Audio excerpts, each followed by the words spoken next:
So when you're engaging in tech for good, you have to ask who's it for and who's at the table. Which brings me to my second case study of what not to do. We've had a lot of organizations come to us with ideas, a lot of hackathon winning projects, companies coming to us and saying, we built this great thing, it's already in deployment, what do you think about this? Look at how we're fighting trafficking. And some of them miss the mark. And missing the mark just doesn't mean that you don't get the optimal number of users. It means that someone could get hurt or injured, assaulted even. And so I want to talk through some of these examples that we've seen the most often. So attack of the bots. We have a lot of people who come to us and say, I have this amazing AI that I want to test out, deep learning, maybe some natural language processing. It's this really cool idea. Some of them are really cool ideas. But one of them that we actually have seen is one that goes and scrapes data from certain websites where they think that they can get the phone numbers of people who are actually being exploited today. And their thought was, why don't we just send them information about resources or just let someone know that we care about them? But unfortunately, if you're someone who's being exploited and your phone is being controlled by someone else, if you're getting text messages telling you how to leave your situation, that could put you in serious danger.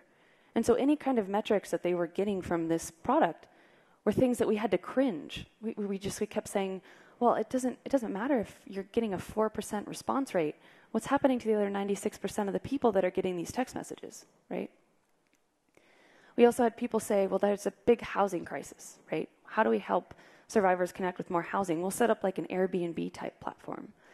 And we said, well, how can you ensure the safety of the survivor? How can you ensure who the host is? And the response we got was, no, but look, our technology is so cool, right?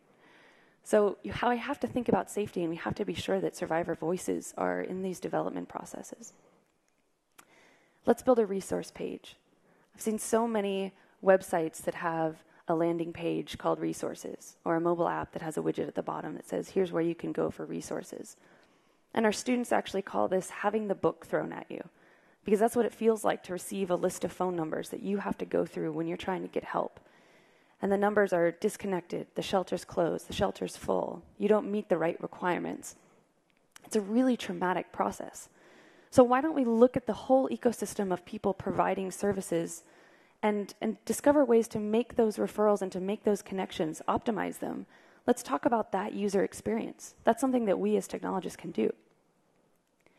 And then lastly, we can't ghost nonprofits anymore, right? I've worked with a lot of nonprofits that have said, this developer came in, they built this website or the security protocol, or they helped us a little bit with our data, and then they left.